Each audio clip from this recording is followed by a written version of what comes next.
Hi, Jaleel from via talk.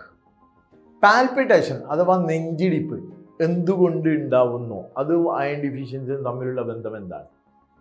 നമ്മുടെ ബോഡിയിൽ ഞാൻ നേരത്തെ പറഞ്ഞതുപോലെ ആവശ്യത്തിനുള്ള അയൺ ഇല്ലെങ്കിൽ ആവശ്യത്തിലുള്ള ഹെമോഗ്ലോബിൻ ഉൽപ്പാദിപ്പിക്കാൻ പറ്റില്ല.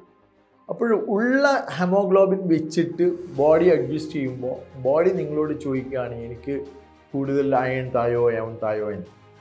അതാണ് ശരിയായിട്ട്. അപ്പോൾ അതിങ്ങനെ കൂടുതൽ വന്നു കഴിഞ്ഞാൽ ഹാർട്ടിന് കൂടുതൽ സ്ട്രെസ്സ് വരികയും കൂടുതൽ സ്ട്രെസ് എടുത്തു കഴിഞ്ഞാൽ ഹാർട്ട് അറ്റാക്ക് വരാനുള്ള ചാൻസ് വരെ ഉണ്ട് എന്ന് irondeficiencyday.com എന്ന സൈറ്റിൽ പറയുന്നത്. അതിൽ പറയുന്നത് 50% heart attack passively or actively related to iron deficiency anaemia എന്നാണ്.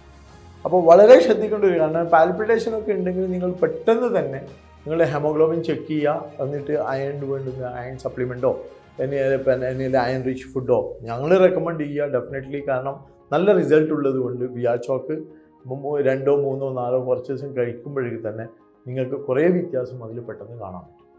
അതുകൊണ്ട് ഒട്ടും മടിക്കരുത്. നിങ്ങളുടെ ബന്ധപ്പെട്ടവരിലോ ആർക്കെങ്കിലും പാൽപിറ്റേഷൻ ഉണ്ട് എങ്കിൽ അതിന് പെട്ടെന്ന് തന്നെ ഒരു പരിഹാരം കണ്ടെത്തി കഴിഞ്ഞാൽ അവരുടെ ജീവിതം നിങ്ങൾക്ക് ബാക്കിയാക്കാൻ പറ്റും. കൂടുതൽ വിവരങ്ങളുമായി അടുത്ത വീഡിയോയിൽ വരുന്നവരെ Jaleel signing out. Jaleel from via talk.